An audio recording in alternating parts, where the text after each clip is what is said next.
Welcome to dynamic coaching centre. So நம்ம டிஎன்இபியில் வந்து பேசிக் இன்ஜினியரிங்கில் applied mechanics series of videos பார்த்துட்டு இருந்தோம். ஸோ லாஸ்ட் கிளாஸில் வந்து பார்த்தீங்க அப்படின்னா இந்த மாதிரி ஒரு எக்ஸாம்பிள் சம் பார்த்தோம்.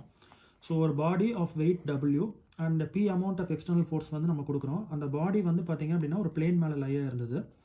ஸோ நம்ம இதுக்கு வந்து ஃப்ரீ பாடி டயக்ராம் அப்படிங்கிறத வந்து கான்ஸ்டியூட் பண்ணி வரைஞ்சோம். ஸோ ஃப்ரீ பாடி டயக்ராம் அப்படிங்கிறது நம்ம எதை அனலைஸ் பண்ணுறோமோ அந்த பாடியை மட்டும் எடுத்துக்கணும். ஸோ அது எதோட காண்டாக்டில் இருக்கோ அதுலேருந்துலாம் நம்ம செப்பரேட் பண்ணிடுறோம். அந்த காண்டாக்டில் எந்தெந்த காண்டாக்டில் இருக்கோ அங்கெல்லாம் நம்ம வந்து ஒரு ரியாக்ஷன் ஃபோர்ஸ் எடுத்துக்கிறோம். இப்போ ஒரு எக்ஸாம்பிள் பார்த்தீங்கன்னா இந்த பாடி வந்து பிளேனோட காண்டாக்டில் இருக்குது. ஸோ பிளேன் வந்து பாடி மேலே கொடுத்ததா ஒரு நார்மல் ரியாக்ஷன் நம்ம போன வீடியோலேயே நம்ம இதை பற்றி டிஸ்கஸ் பண்ணியிருந்தோம். கரெக்டாக? ஓகே. அப்புறம் அந்த Pங்கிற ஃபோர்ஸை வந்து அதோட லைன் ஆஃப் ஆக்ஷன் மாறாமல் அதை நம்ம எங்கே வேணால் மூவ் பண்ணிக்கலாம். ஸோ நான் இதை வந்து பார்த்தீங்கன்னா இந்த இடத்துல கொண்டு வந்து இப்படி வச்சுருக்கேன். ஓகே, பாடி இந்த சைடு மூவ் ஆக போகிறதுனால ஃப்ரிக்ஷன் ஃபோர்ஸ் கண்டிப்பாக ஆப்போசிட் சென்ஸில் இருக்கும். அண்ட் ஃப்ரிக்ஷன் ஃபோர்ஸை எப்படி சொல்லணும்னு போன கிளாஸ்லேயே சொல்லியிருந்தேன்னா மியூ டைம்ஸ் Rn. இதில் மியூ அப்படிங்கிறது வந்து பார்த்தீங்கன்னா கோஎஃபிஷியன்ட் ஆஃப் ஃப்ரிக்ஷன். யூஸ்வலாக அதோட வேல்யூ வந்து 0.2, 0.1, 0.33 இந்த மாதிரி ஏதாவது ஒரு வேல்யூஸ் இருக்கும் depending upon the roughness of the surface. Okay, அது போக வெயிட் வந்து டவுன்வர்ட்ஸ் ஆக்ட் ஆகுது. ஸோ இப்போ நீங்கள் பார்த்தீங்க அப்படின்னா டைரெக்டாக ஃபார்ம் ஆன ரெண்டு ஃபோர்ஸ் வந்து பார்த்தீங்கன்னா Pங்கிற அமௌண்ட் ஆஃப் ஃபோர்ஸு, வெயிட் ஒன்று. அண்ட் இதனால ரியாக்ஷனாக ஃபார்ம் ஆனது வந்து பார்த்தீங்க அப்படின்னா நார்மல் ரியாக்ஷன் ஒன்று, ஃப்ரிக்ஷனல் ஃபோர்ஸ் ஒன்று. இப்போ நான் என்ன பண்ணுறேன்னா இந்த ரெண்டு ரியாக்ஷன் ஃபோர்ஸஸ் மட்டும் எடுத்துக்கிறேன். அதாவது நார்மல் ரியாக்ஷனும் ஃப்ரிக்ஷனல் ஃபோர்ஸும் மட்டும் எடுத்துக்கிறேன். எடுத்துட்டீங்க அப்படின்னா ஸோ அது ரெண்டும் பெர்பெண்டிகுலராக இருக்குது அப்படிங்கிற மாதிரி நம்ம சொல்லலாம். ஸோ பெர்பெண்டிகுலராக இருக்குது, நீங்கள் பார்த்தீங்கன்னா தெரியும், normal reaction, friction force. So ரெண்டு ஃபோர்ஸ் பெர்பெண்டிகுலராக இருக்குது அப்படின்னா கண்டிப்பாக வந்து பார்த்தீங்க அப்படின்னா ஒரு ரிசல்டன்ட் காம்பனண்ட் ஒன்று இருக்கணும்.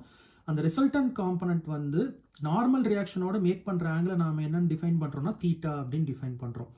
ஸோ இப்போ நீங்கள் இந்த ட்ரையாங்கிளை கன்சிடர் பண்ணீங்க அப்படின்னா இந்த ஹைபாட்டினியூஸை வந்து எதுக்கு ஈக்குவல் அப்படின்னு சொல்லலாம் அப்படின்னா opposite square plus adjacent square அப்படிங்கிற மாதிரி சொல்லலாம். ஹோல் ரூட் பண்ணோம். ஸோ பார்த்தீங்க அப்படின்னா resultant equal to frictional force square plus normal reaction square அப்படிங்கிற மாதிரி நம்ம எழுதிக்கலாம். ஓகே, இந்த தீட்டாங்கிறதுக்கு பேர் வந்து பார்த்தீங்க அப்படின்னா ஆங்கிள் ஆஃப் ஃப்ரிக்ஷன் இல்லை ஃப்ரிக்ஷன் ஆங்கிள் அப்படிங்கிற மாதிரி நம்ம சொல்லலாம். நெக்ஸ்ட் கோஎஃபிஷியன்ட் ஆஃப் ஃப்ரிக்ஷன் அப்படின்னா என்ன அப்படின்னு பார்க்குறோம். நம்ம ஃப்ரிக்ஷன் ஃபோர்ஸ் அப்படிங்கிறது நம்ம என்னன்னு பார்த்தோம், மியூ டைம்ஸ் Rn அப்படின்னு பார்த்தோம். அப்போ கோஎஃபிஷியன்ட் ஆஃப் ஃப்ரிக்ஷன் அப்படிங்கிறது என்னன்னு டிஃபைன் பண்ணலாம், இந்த Rn வந்து இந்த சைடு கொண்டு வந்துடலாம். ஸோ அப்போ என்னன்னு சொல்லலாம் அப்படின்னா coefficient of friction is defined as ratio na divided by limiting friction force by normal reaction. So friction force by normal reaction அதான் நம்ம என்னன்னு சொல்றோம், coefficient of friction. Okay. So நாம வந்து பார்த்தீங்க அப்படின்னா tan theta அப்படிங்கிற மாதிரி போட்டால் கூட நமக்கு மியூ ஆன்சர் கிடைச்சிடும், which is nothing but friction force by Rn. Okay, அது எப்படிங்கிறத நான் காமிக்கிறேன் பாருங்க. ஸோ இந்த டயக்ராம் பாருங்க. இந்த டயக்ராமில் உங்களுக்கு இங்கே ஒரு ட்ரையாங்கிள் ஃபார்ம் ஆகுது. கரெக்டாக? ஓகே, ஸோ இதில் வந்து நான் tan theta கண்டுபிடிக்கிறேன். ஸோ tan theta வந்து பார்த்தீங்க அப்படின்னா ஆப்போசிட் பை அட்ஜசன்ட். ஸோ நீங்கள் இங்கே தான் தீட்டா மார்க் பண்ணியிருக்கீங்க. அப்போ அதுக்கு ஆப்போசிட்டில் இருக்கிறது வந்து ஆப்போசிட். ஸோ அப்போ அது வந்து ஃப்ரிக்ஷன் ஃபோர்ஸு. அட்ஜசன்ட் அப்படிங்கிறது வந்து பார்த்தீங்க அப்படின்னா இது பக்கத்துலேயே இருக்கிறது. ஸோ எப்பவுமே ஒரு ட்ரையாங்கிள் எடுத்துக்கிட்டீங்க அப்படின்னா எங்கே ஆங்கிள் மார்க் பண்ணுறீங்களோ அதுக்கு ஆப்போசிட்டில் இருக்கிறது ஆப்போசிட். அண்ட் 90 டிகிரி எங்கே இருக்குன்னு பாருங்கள், அதுக்கு ஆப்போசிட்டில் இருக்கிறது வந்து ஹைபோட்டென்யூஸ். அப்போ மீதி இருக்கிறது வந்து பார்த்தீங்கன்னா அட்ஜசன்ட். நமக்கு tan தீட்டானா என்ன தெரியும்னா ஆப்போசிட் பை அட்ஜசன்ட். ஸோ அப்போ ஆப்போசிட் அப்படிங்கிறது ஃப்ரிக்ஷன் ஃபோர்ஸு, அட்ஜசன்ட் அப்படிங்கிறது வந்து நார்மல் ரியாக்ஷன். இப்போ தான் நம்ம அதோட டெஃபினிஷன் வந்து பார்த்தோம்.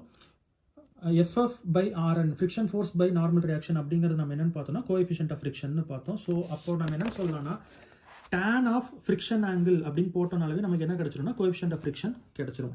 ஓகே, ஸோ இந்த கோஎஃபிஷியன்ட் ஆஃப் ஃப்ரிக்ஷன் பார்த்தீங்க அப்படின்னா ரெண்டு டைப் இருக்குது. கோஎஃபிஷியன்ட் ஆஃப் ஸ்டாட்டிக் ஃப்ரிக்ஷன் அப்படின்னு ஒன்று இருக்குது. ஸோ அதை வந்து மியூ சஃபிக்ஸ் எஸ் அப்படின்னு டினோட் பண்ணுவாங்க. இன்னொன்று வந்து கோஎஃபிஷியன்ட் ஆஃப் டைனமிக் ஃப்ரிக்ஷன் அப்படின்னா அதை வந்து மியூ சஃபிக்ஸ் கே.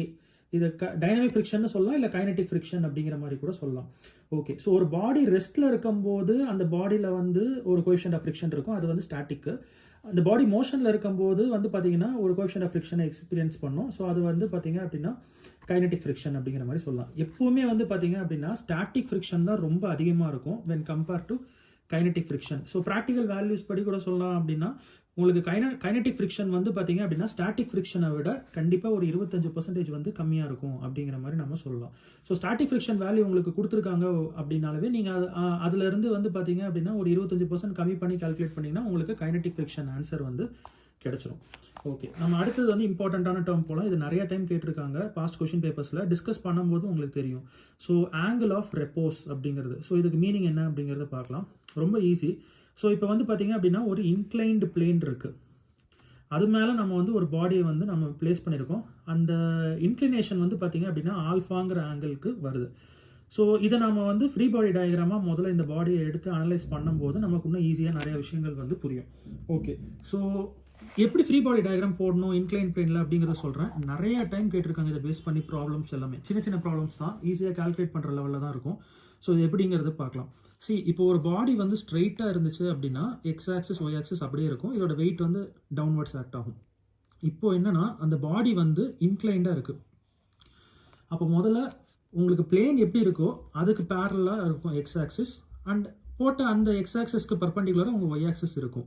ஆனால் வெயிட் வந்து எக்ஸாக்டாக அதே மாதிரியே தான் டவுன்வர்ட்ஸில் ஆக்ட் ஆகும். ஓகேவா? ஸோ இந்த டிஃப்ரென்ஸ் நல்லா பார்த்துக்கோங்க. ஸ்ட்ரெயிட்டாக இருந்தால் ஒய் ஆக்சிஸ் மேலேயே வெயிட் ஆக்ட் ஆகும்.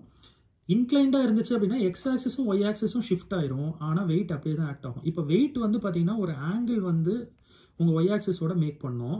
அந்த ஆங்கிள் என்னங்கிறத நீங்கள் தேட வேணாம். இங்கே இன்க்ளினேஷன் எவ்வளோ கொடுத்துருக்காங்களோ அவ்வளோ ஆங்கிளுக்கு டில்ட் ஆகிருக்கும். ஸோ எவ்வளோ அப்படின்னா ஆல்ஃபா, அவ்வளோதான். இதை போட்டிங்க அப்படின்னா இப்போ இந்த ஃபோர்ஸை நாம் இந்த குவாட்ரண்ட்டுக்குள்ளே 2 பெர்பெண்டிகுலர் காம்பனன்ட்ஸாக பிரிக்கலாம். ஸோ இதோட ஆங்கிள் மேக் பண்ணதுனால இது காசு, இது வந்து பார்த்தீங்கன்னா சைன் அப்படிங்கிற மாதிரி பிரிக்கலாம்.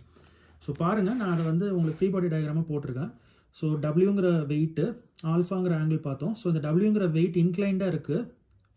With respect to Y axis alpha angle make பண்ணுறது. ஸோ டபிள்யூ காஸ் ஆல்ஃபா, இன்னொரு பெர்பெண்டிகுலர் காம்பனண்ட்டை வந்து டபிள்யூ சைன் ஆல்ஃபா அப்படிங்கிற மாதிரி நான் பிரிச்சிடுறேன். இந்த பாடி வந்து இந்த பிளேனோட கான்டாக்டில் இருக்குது, ஆனால் நம்ம இந்த பாடியை மட்டும் தான் அனலைஸ் பண்ணுறோம். அப்போ இந்த பிளேன் இந்த பாடி மேலே கொடுத்ததா ஒரு நார்மல் ரியாக்ஷன் எடுத்துக்கணும். அதுவும் எடுத்துக்கிட்டாச்சு. இப்போது இந்த டபிள்யூ சைன் ஆல்ஃபாங்கிற வேல்யூவை வச்சு இந்த பாடி கீழே போக வாய்ப்பு இருக்குது, கீழே மூவ் ஆக வாய்ப்பு இருக்குது. இந்த பாடி கீழே மூவ் ஆகுது அப்படின்னா ஆப்போசிட் சைடில் தான் ஃப்ரிக்ஷன் ஃபோர்ஸ் இருக்கும். ஸோ பாருங்க அப்படின்னா ஃப்ரிக்ஷன் ஃபோர்ஸ் நான் போட்டிருக்கேன் மியூ ஆர்என் அப்படின்னு இந்த டைரக்ஷனில் போட்டிருக்கேன். ஓகே, ஸோ இப்போ இதை வச்சுட்டு நம்ம ஆங்கிள் ஆஃப் ரெப்போஸை வந்து டிஃபைன் பண்ணலாம். So angle of the inclined plane at which the body tends to slide down is called angle of repose. இந்த டெஃபினிஷனே வந்து கொஸ்டினாக கேட்டிருக்காங்க, நல்லா பார்த்துக்கோங்க. ஸோ இப்போ பார்த்தீங்க அப்படின்னா இந்த ஆங்கிள் ஆஃப் இன்க்ளினேஷன் வந்து ஆல்ஃபா.